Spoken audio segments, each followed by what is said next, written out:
Olá, seja muito bem-vindo, seja muito bem-vinda. Eu sou a Gabriela Varela, esse é o Videocast em Detalhes. Aqui sempre com um convidado ou uma convidada, a gente analisa uma temática, se aprofunda numa notícia importante do momento. Hoje eu estou aqui para conversar com a Cecília Oliveira, que é jornalista investigativa do Intercept. Cecília, é um prazer enorme te receber aqui. Estou muito feliz de falar contigo. Eu que agradeço aí o convite, agradeço a possibilidade da gente falar desses assuntos aí que nem sempre são agradáveis. Não, com certeza, sim. Tô feliz de falar contigo, mas o assunto é bastante difícil, na verdade, né? A gente vai focar em falar sobre a situação da segurança pública do Rio, principalmente, e na Bahia. Mas eu quero começar retomando um caso recente, né, de outubro, que a gente está vivendo agora.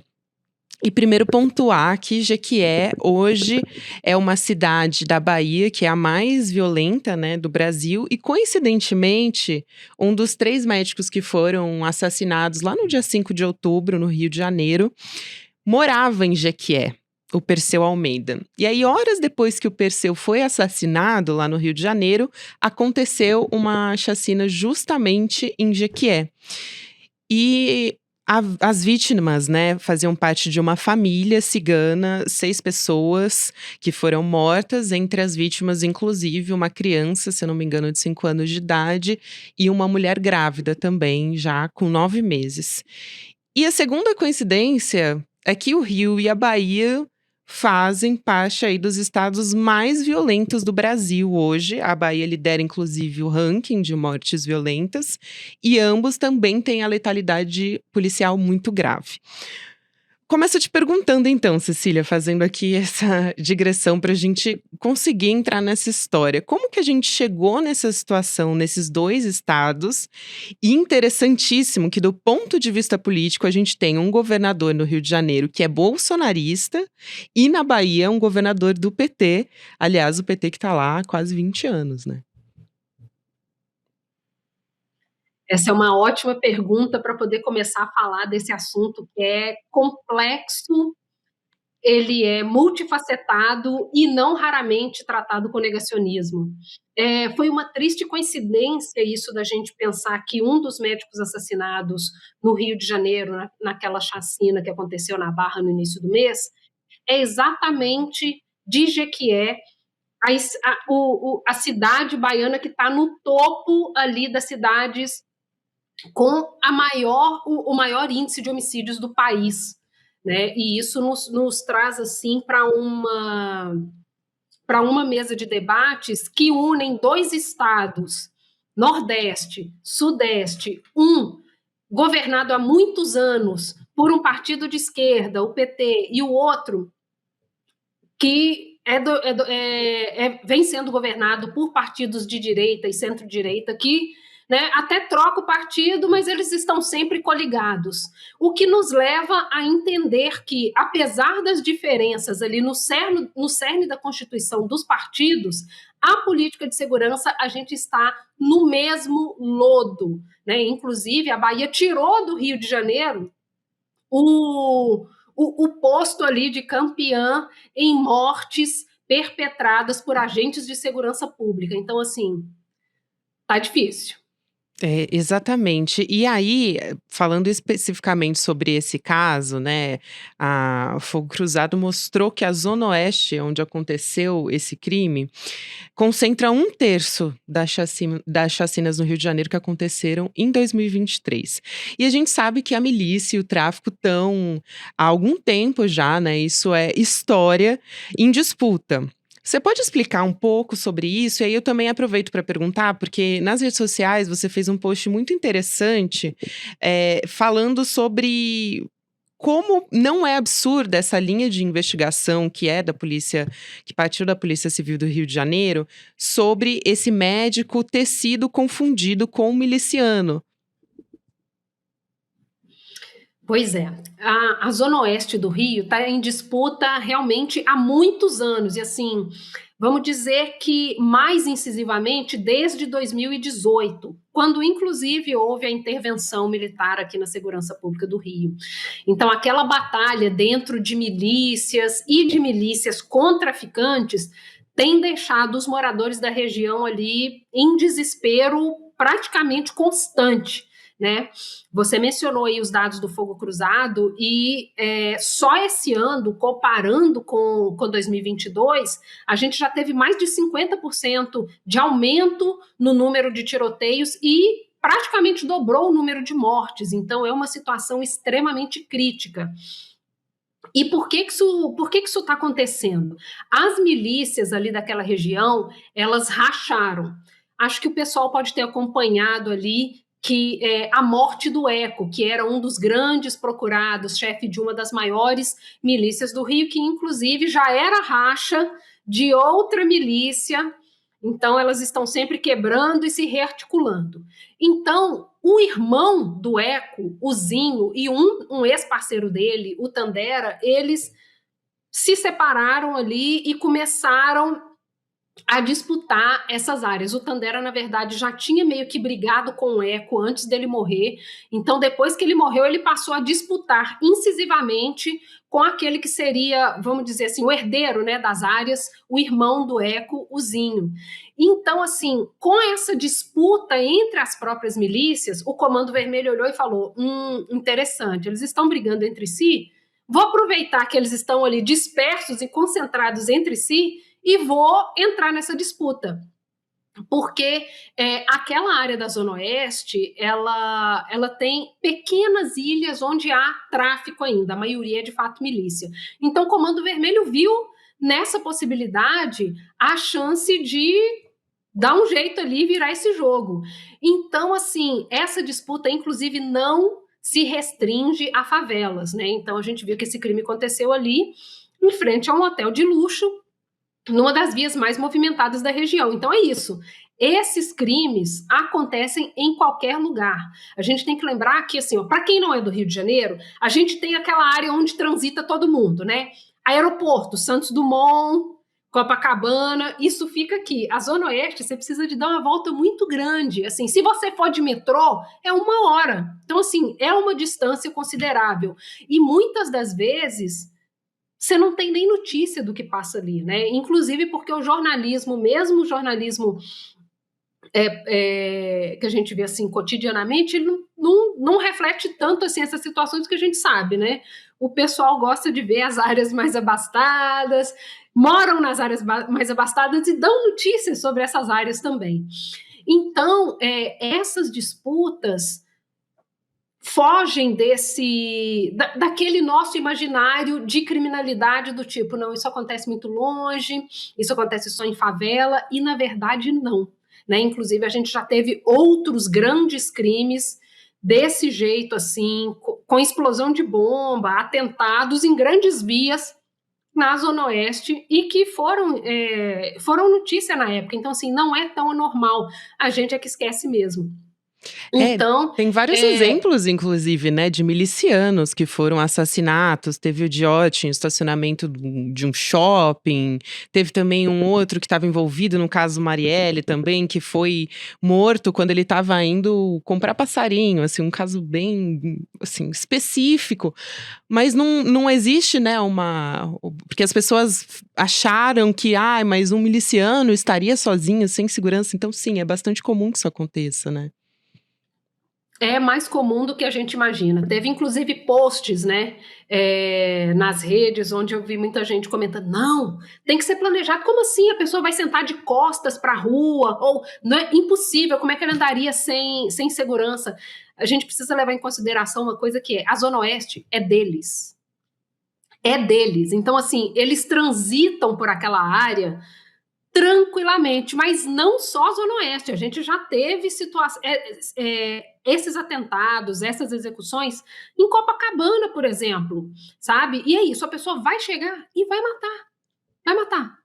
E isso acontece muito também, a gente vê com bastante frequência em relação a bicheiro. Então, assim, é inclusive o mesmo modo operante, porque entre jogo do bicho e milícia tem essa relação dos milicianos serem, por exemplo, seguranças de bicheiro, serem executores para serviços de bicheiro. Então, assim, você vê essa relação tranquilamente. Eu tenho até uma amiga jornalista, Lola Ferreira, que ela falou, gente, quem transita pelo Rio já cruzou com essas pessoas em churrascaria, carnaval, você encontra com essas pessoas assim, nos camarotes, eles estão ali, eles transitam pela cidade, sabe? Então, assim, não é tão incomum, por mais bizarro que pareça. Como é que eles estariam ali tomando uma cerveja? Sim, isso acontece. Eu acho que eu até vi esse post da Lola também falando sobre isso, justamente. Só para contextualizar aqui, né, para quem está nos acompanhando, porque eu citei aqui o homicídio do Marcelo Diotti, ele era apontado ali pela polícia como parte do escritório do crime, né? E foi morto dessa forma, assim, no estacionamento de um shopping. Agora, Cecília, também uma outra coisa interessante que eu vi foi um gráfico também da Fogo Cruzado mostrando o que acontecia no Rio de Janeiro enquanto as milícias estavam crescendo. E aí tem um período ali da intervenção federal e também, justamente, quando a gente teve o Wilson Witzel, depois a gente teve o fim da intervenção, Cláudio Castro, mas achei bastante interessante que no período de intervenção federal, que voltou a se ter essa discussão em um momento onde a gente vê a violência muito exacerbada no Rio de Janeiro e também na Bahia, voltou a se ter essa discussão, né? Principalmente entre a sociedade. Então, talvez explicar um pouco sobre isso, porque a intervenção federal não necessariamente quer dizer que vai resolver o problema. Inclusive, é sempre bom a gente lembrar que quando a Marielle foi assassinada, né, o Rio de Janeiro estava sob intervenção federal também. Exatamente, bom ponto. E não apenas a morte de Marielle Anderson, mas 2018 foi o ano com o número recorde de tiroteios registrado em toda a série histórica do Fogo Cruzado, que abrange 7 anos. Então, assim, foram mais de 10 mil tiroteios naquele ano. Absolutamente fora da curva.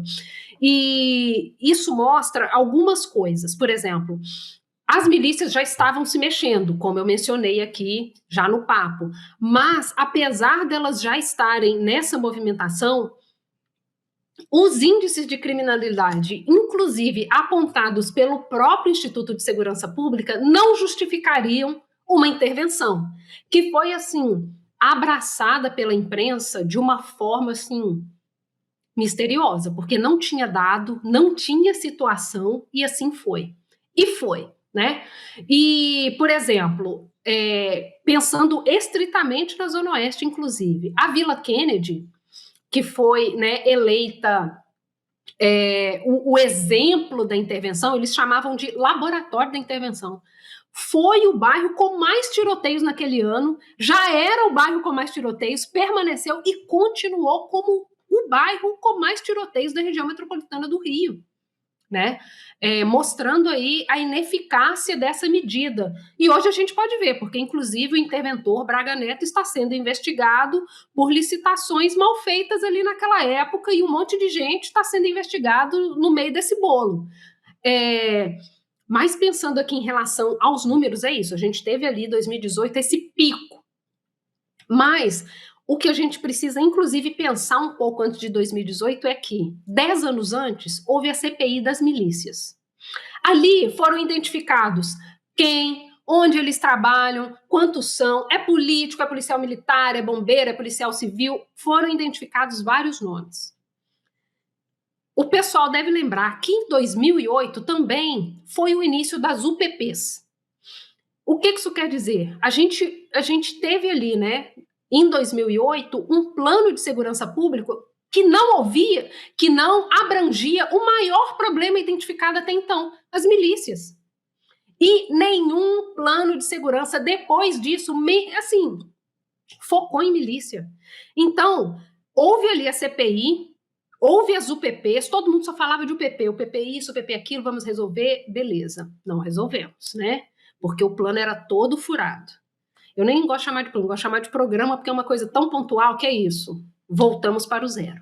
E nesse período onde todo mundo estava focado ali nas UPPs, as milícias ficaram tranquilas. Por causa da CPI das milícias, elas recolheram um pouco as suas ações, então elas começaram a agir ali mais debaixo dos panos, porque antes era muito ostensivo. Você via miliciano assim, tranquilo na vida, sabe?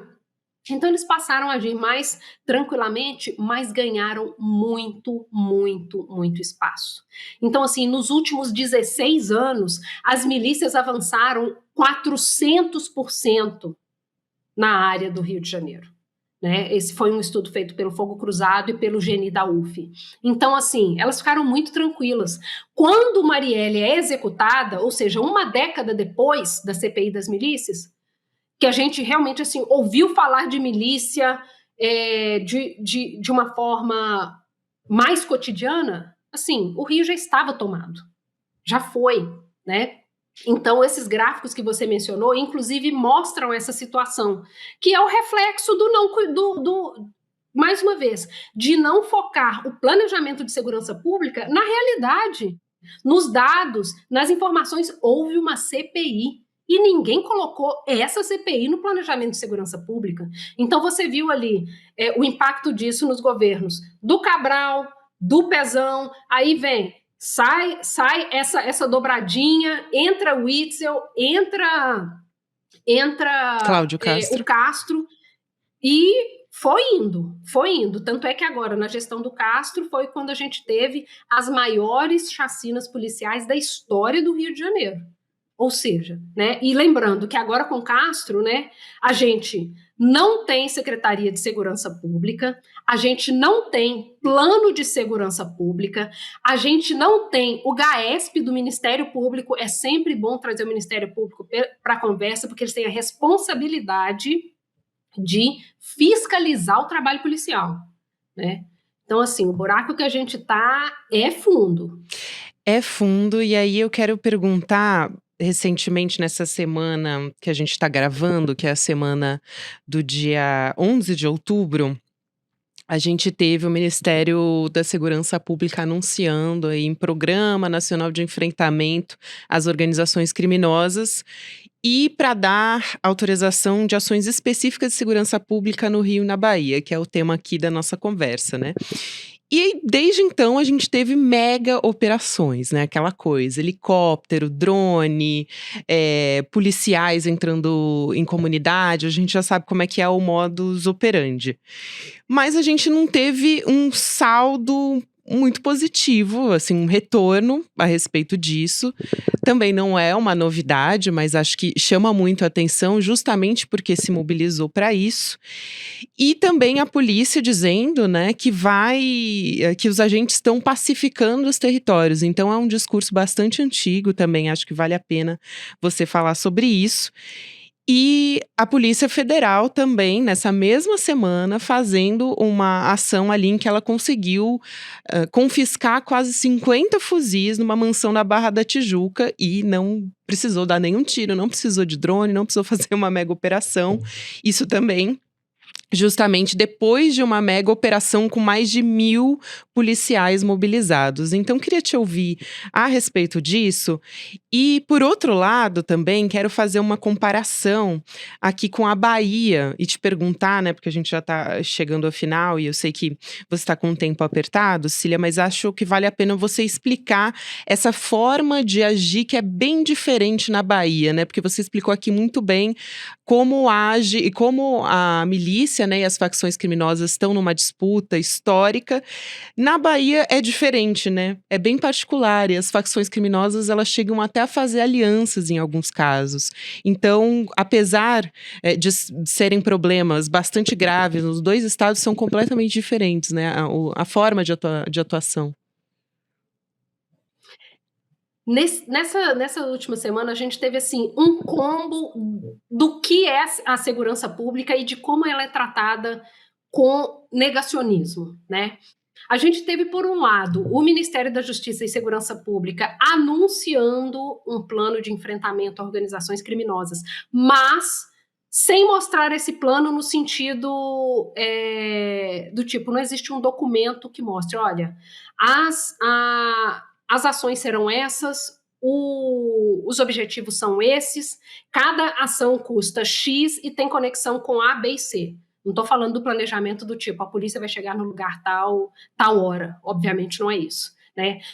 do plano de segurança mesmo, porque assim, quando a gente pensa nas ações, a gente precisa saber, essa ação, ela tem qual objetivo, como que a gente vai mensurar se ela foi bem sucedida ou não, quanto ela custou, para inclusive a gente fazer esse balanço. Isso não existe. Isso não existe. Então, esse já é um problema, né? E foram liberadas ali, por exemplo, o uso da Força Nacional no Rio de Janeiro. A coisa foi tão descoordenada com o próprio Rio de Janeiro que o Ministério Público Federal falou: gente, peraí, a gente tem uma ação no Supremo que diz que a gente precisa tomar decisões sobre segurança pública dentro da DPF 635. Então a gente precisa analisar onde que isso vai entrar para a gente ver se o que já foi proposto pelo Supremo bate com o que está sendo proposto aqui. Significa que não houve diálogo. Tanto é que o secretário, né, o Capelli, veio para o Rio de Janeiro para tentar desenrolar esse imbróglio, e no meio do caminho houve a chacina dos médicos e ele se viu aí também com essa outra crise para poder lidar. E é isso, o Ministério Público Federal deu 10 dias para o Ministério da Justiça resolver essa pendência e falar, beleza, vai ou não vai, isso aqui está dentro ou não está, vocês vão respeitar o que foi decidido aqui pelo STF? Porque, assim, o Supremo estabeleceu que o Rio de Janeiro precisa fazer um plano de redução de letalidade policial. Isso foi apresentado tão porcamente que o Supremo falou, assim não dá, precisa ser refeito. E não foi, não tem, sabe? Então, assim, isso já estava sendo tratado pelo Supremo há anos.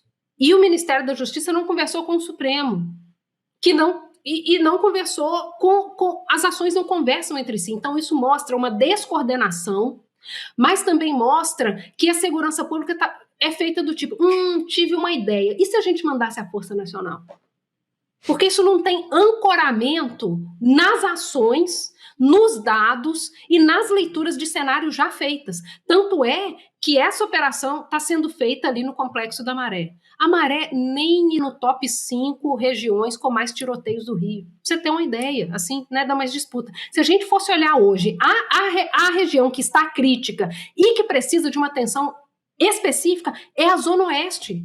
É onde mais que dobrou o número de homicídios, é onde tem 50% mais tiroteios. É na Zona Oeste. Então, assim, inclusive, esse modo de tomar decisões é muito parecido com o das UPPs há uma década atrás. Decidia colocar o PP onde queria, não onde tinha problema grave. É a mesma coisa, né? Então, isso é mais para mostrar que algo está sendo feito, né? Olha, a gente está fazendo, viu, gente? Está fazendo, mas está fazendo errado. Tanto é que essa operação da Polícia Federal que você bem citou é isso.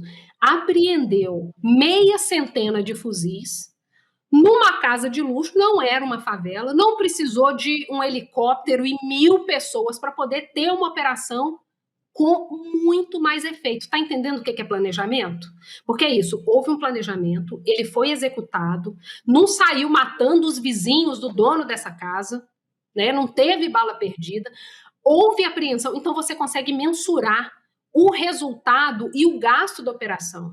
Agora, quanto é que a gente gasta numa operação que tem 1.000 policiais, helicóptero, drone, e o maior resultado é um policial militar preso escoltando uma carga de cocaína, sabe? Então, assim, inclusive fora da favela, de novo. Então, a gente tem todas essas questões para serem levadas em consideração se a gente quiser executar um plano de segurança baseado em evidências, né? Agora, pensando aqui nessa questão da Bahia que você levantou, tem uma configuração diferente do Sudeste. E é, inclusive, foco das facções do Sudeste, porque fica numa região costeira muito próxima do mercado consumidor de drogas, a Europa e a América do Norte. Então, ali é ótimo para poder fazer esse transporte rápido, que é, inclusive, né, o mesmo problema da região norte, que tem ali muitos rios, com pouco policiamento, e fica muito fácil o escoamento de qualquer tipo de tráfico. Aí muda, inclusive, a configuração do tráfico, porque no norte você ainda trafica madeira, peixes raros e outras coisas. Mas essa correlação com a proximidade dos mercados consumidores tem essa questão. Na Bahia, a gente tem muito mais facções do que tem no Rio de Janeiro, né? São 10 facções. brigando entre si. Tem as facções do Sudeste que estão de olho nessa rota e agem ali em parceria com facções locais. Há também grupos de extermínio, que é uma coisa que pouco se fala quando a gente fala da Bahia. Há investigações do Ministério Público focadas em grupos de extermínio, com a presença de policiais. Então, é um ambiente caótico também quando a gente fala de segurança pública. Exatamente, Cecília, eu quero te agradecer muito e eu espero de fato que a gente consiga encontrar um caminho, né, para que essas operações para enxugar gelo acabem, que a gente realmente tenha uma política de segurança pública baseada em evidências, né? Como você disse, isso é tão importante, senão a gente vai continuar enxugando gelo e não vai chegar a lugar nenhum. Então, quero te agradecer aqui pela sua aula e seja muito bem-vinda aqui sempre. Um beijo grande para você. Muito obrigada aí pela oportunidade de explicar um pouco mais desse cenário que é tão complexo e estamos aí para quando vocês precisarem. Muito obrigada pelo convite. Imagina, Cecília, eu que agradeço. A Cecília, só lembrando, ela é jornalista investigativa do Intercept Brasil. Eu agradeço muito a você que nos acompanhou até aqui. O podcast em detalhes fica por aqui. Próximo episódio vai ao ar às 10h30 da manhã, ao vivo no YouTube, por onde você acompanha toda a programação do ICL Notícias, nos canais do Instituto Conhecimento Liberta e também Eduardo Moreira no YouTube, sempre de segunda a sexta-feira. E você pode acompanhar o podcast nas plataformas de áudio a partir das 7h da manhã. O episódio já fica disponível para você. Para quem acompanha essa transmissão agora ao vivo no YouTube, você fica com o videocast Mercado e Investimentos, com o André Campedelli e a Débora Maganha. Um beijo e até lá.